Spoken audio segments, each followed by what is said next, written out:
"You are ill," he said gently, "although you do not know it.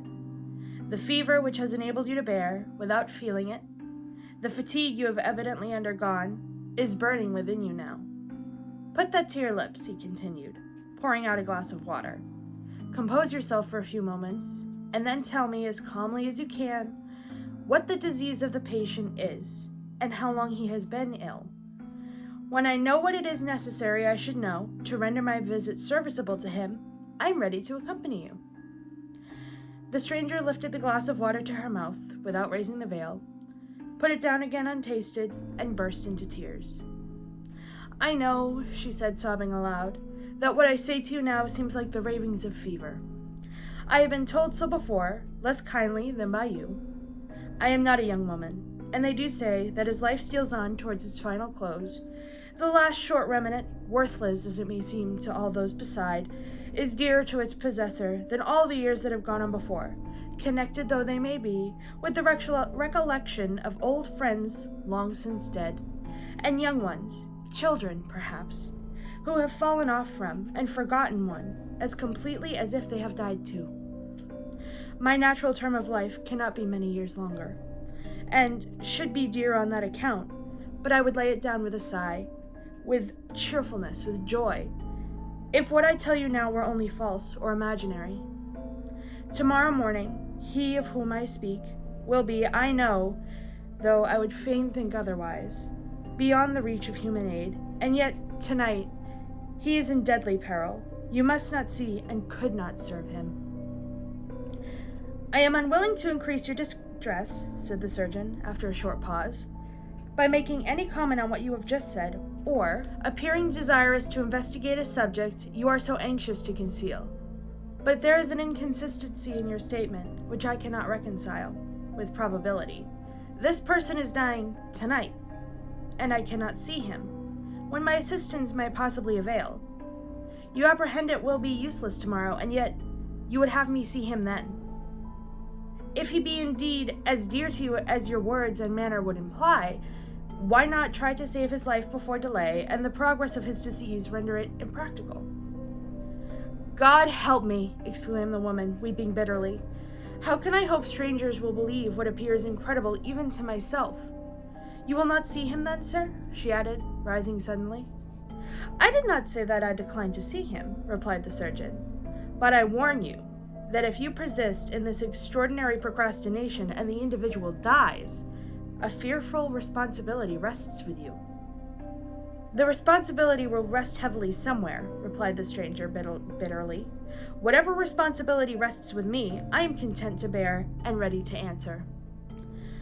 "As I incur none," continued the surgeon, "by acceding to your request, I will see him in the morning, if you leave me the address.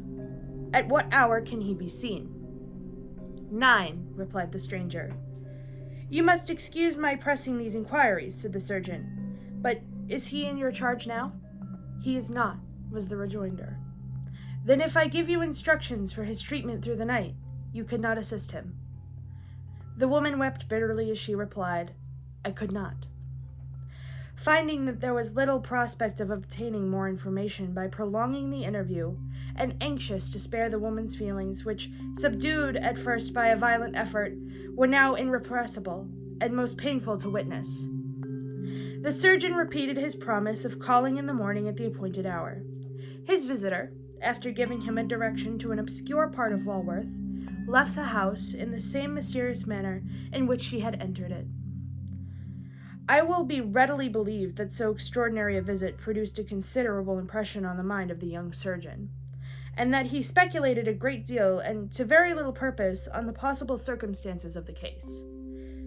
In common with the generality of people, he had often heard and read of singular instances, in which a presentiment of death at a particular day, or even minute, had been entertained and realized. At one moment he was inclined to think that the present might be such a case, but then it occurred to him that all the anecdotes of the kind that he had ever heard were of persons who had been troubled with a foreboding of their own death. This woman, however, spoke of another person, a man, and it was impossible to suppose that a mere dream or delusion of fancy would induce her to speak of his approaching dissolution with such terrible certainty as she had spoke. It could not be that the man was to be murdered in the morning, and that the woman, originally a consenting party, and bound to secrecy by an oath, had relented, and though unable to prevent the commission of some outrage on the victim, had determined to prevent his death if possible by the timely interposition of medical aid. The idea of such things happening within 2 miles of the metropolis appeared too wild and preposterous to be entertained beyond the instant. Then his original impression that the woman's intellects were disordered recurred, and as it was the only mode of solving the difficulty with any degree of satisfaction, he obstinately made up his mind to believe that she was mad.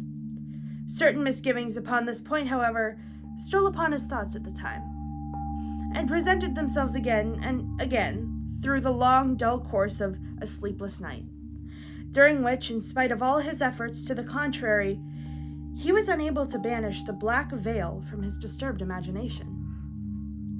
The back part of Walworth, at its greatest distance from town, is a straggling, miserable place enough, even in these days, but 35 years ago, the greater portion of it was little better than a dreary waste, inhabited by a few scattered people of questionable character, whose poverty prevented their living in any better neighborhood, or whose pursuits and mode of life rendered its solitude desirable.